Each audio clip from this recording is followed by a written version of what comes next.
എല്ലാവരെയും കർത്താവായ യേശുക്രിസ്തുവിന്റെ നാമത്തിൽ വന്ദനം ചൊല്ലുന്നു. നമ്മുടെ കർത്താവായ യേശുക്രിസ്തുവിന്റെ പരിശുദ്ധ നാമം എന്നും എന്നേക്കും വാഴ്ത്തപ്പെടട്ടെ. എൻ്റെ ഒരു സ്നേഹിതൻ അദ്ദേഹം എന്നോട് ചോദിച്ച ഒരു ചോദ്യം, മഹാപുരോഹിതൻ വിശുദ്ധാന്തര മന്ദിരത്തിലേക്ക് പോകുമ്പോൾ അദ്ദേഹത്തിൻ്റെ കാലിൽ ഒരു ചെങ്ങല കെട്ടണമെന്നും ആ ചെങ്ങല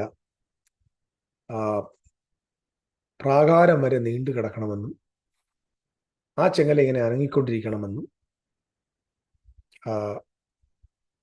യഹൂദന്മാരുടെ റഫറൻസ് ഗ്രന്ഥങ്ങളിൽ പറഞ്ഞിട്ടുണ്ട് എന്ന് വെച്ചുകൊണ്ട് ഒരു പ്രസംഗം കേട്ടു. മാത്രമല്ല, നമ്മൾ ഈ പെന്റക്കോസ്റ്റൽ സമുദായത്തിലേക്ക് നമ്മൾ എത്തുമ്പോൾ നമ്മുടെ മാർത്തോമ, CSI, മറ്റിതര സഭകളിലെ ദൈവത്തിൻ്റെ ദാസന്മാർ അവർ ഇട്ടിരിക്കുന്ന അവരുടെ വേഷത്തിൽ ഒരു നടുക്കെട്ട് കെട്ടാറുണ്ട്. അപ്പം ആ അച്ഛന്മാർ കെട്ടിയിരിക്കുന്ന നടുക്കെട്ട് അത് വേദപുസ്തകത്തിലെ പണ്ടത്തെ ലേവ്യ പൗരോഹിത്യത്തിലുള്ള പുരോഹിതന്മാരുടെ കാലെ കെട്ടേണ്ട ചെങ്ങല അല്ലെ, അത് അതിൻ്റെ പ്രതീകമാണെന്നൊക്കെ പറഞ്ഞ് തെറ്റിദ്ധരിപ്പിച്ച് നമ്മളെ ബ്രെയിൻ വാഷ് ചെയ്ത് നമ്മളിങ്ങനെ തട്ടിക്കൂട്ട് പ്രസ്ഥാനങ്ങൾ ഉണ്ടാക്കിക്കൊണ്ടിരിക്കുക.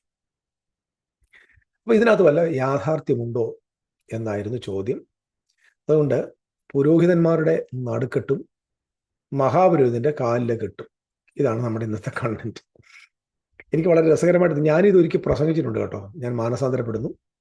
കാരണം ഞാൻ ഓപ്പണായിട്ട് പറയും, നമ്മൾ ആദ്യമായിട്ട് ഇങ്ങനെ പെന്റക്കോസ്റ്റൽ സമുദായത്തിലേക്ക് വരുമ്പം നമ്മൾ പൊതുവായിട്ടൊരു ധാരണ ഈ കത്തോലിക്കക്കാരെക്കാളും ഓർത്തഡോക്സുകാരെക്കാളും മാർത്തോമക്കാരെക്കാളും ഒക്കെ CSIക്കാരെക്കാളും പെന്തിക്കോസുകാർ ഭയങ്കര വചനത്തിൽ നിൽക്കുന്നവർ ചുമ്മാതാ. എൻ്റെ 30-35 വർഷത്തെ അനുഭവത്തിൽ, അതായത് ഇതിനകത്ത് വന്ന ശേഷമുള്ള കേട്ടോ, ചെറിയ പ്രായം അനുഭവത്തിൽ പറയാം, അത് വെറുതെ ഒരു എന്ത് പറയുന്നത്, ഒരു ചീട്ടുകൊട്ടാരം. കുറെ വാക്യങ്ങൾ കാണാതെ അറിയാം എന്നല്ലാതെ വസ്തുനിഷ്ഠമായി തിരുവെഴുത്തുകളിലെ യാഥാർത്ഥ്യത്തെ പ്രസംഗിക്കുന്ന ആളുകൾ ഒരു 2% മാത്രമേ ഈ സമൂഹത്തിലുള്ളൂ. അതിന് നിങ്ങൾ ഇനി എന്നെ കുറ്റപ്പെടുത്തിയിട്ട് കാര്യമൊന്നുമില്ല. ഇതാണ് യാഥാർത്ഥ്യം. ഏതൊരു വാക്യം എടുത്താലും ആ വാക്യം ഒന്ന് അക്ഷരികമായിട്ട് അങ്ങോട്ട് ചിന്തിച്ചിട്ട് അങ്ങനെ ഇട്ട് പ്രസംഗിക്കുന്ന പുള്ളികൾ അല്ല. ഇതിൻ്റെ പശ്ചാത്തലം എന്താണ്, ഇതെന്താണ് എഴുതിയതിൻ്റെ കാരണം, അപ്പം ഇതൊക്കെ വെച്ചുകൊണ്ട് ഇതൊക്കെ മനസ്സിലാക്കിക്കൊണ്ട് എഴുതുന്ന അല്ലെങ്കിൽ പ്രസംഗിക്കുന്ന ആളുകൾ വളരെ ചുരുക്കം ആളുകൾ മാത്രമേ ഉള്ളൂ.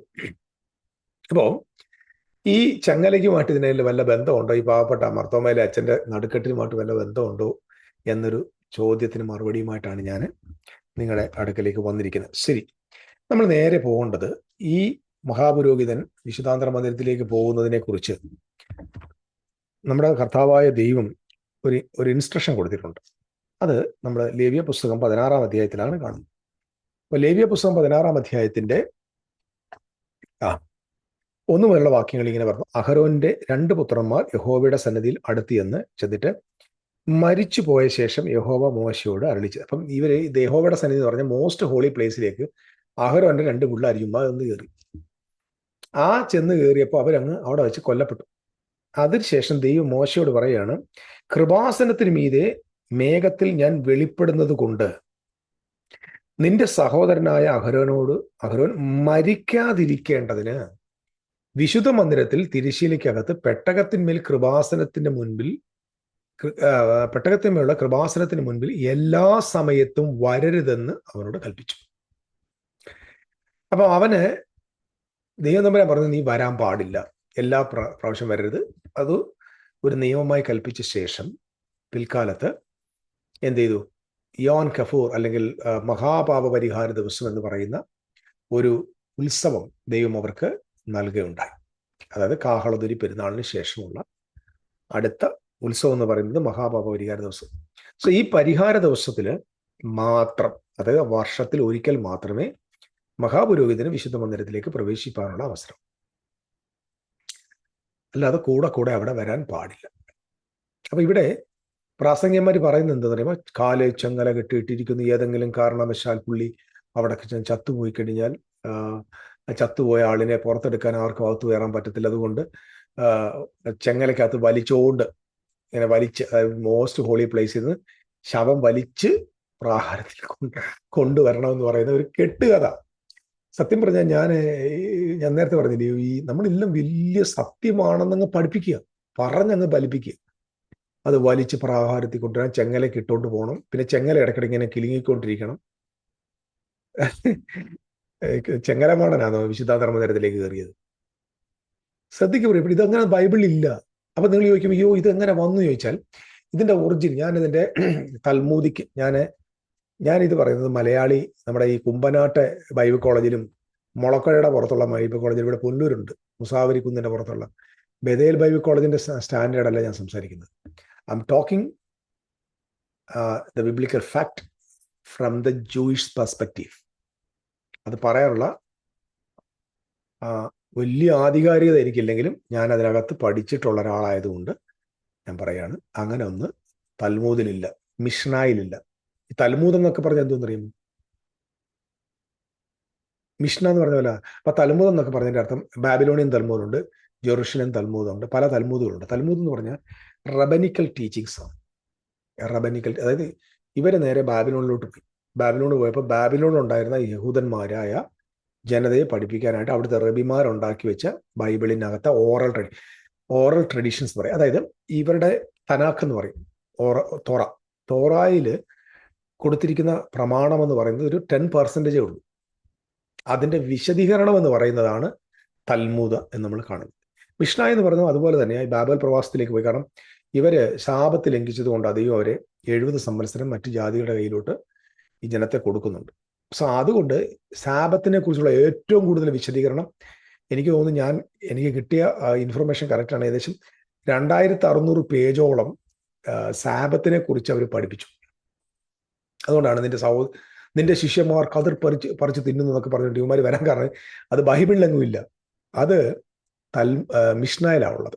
അപ്പം മിഷ്നായും തൽമൂദിനെ കുറിച്ച് കൂടുതൽ വിശദീകരണം ഞാനിപ്പോൾ പറയുന്നില്ല, അതിൻ്റെ ആവശ്യമില്ല. അപ്പൊ ഇവിടെ ഈ 2 പുസ്തകങ്ങൾക്കകത്തും ഇതിനെക്കുറിച്ച് യാതൊരു കാര്യമില്ല. പക്ഷേ ബൈബിളില് പുറപ്പാട് ദിവസം 28-ാം അധ്യായത്തിന്റെ 33 മുതൽ 35 വാക്യത്തില് മഹാപുരോഹിതൻ വിശുദ്ധാന്തമന്ദിരത്തിലേക്ക് പോകുമ്പോൾ അദ്ദേഹം ഇട്ടിരിക്കുന്ന വസ്ത്രമുണ്ട്. ആ വസ്ത്രത്തിന്റെ തൊങ്ങലില്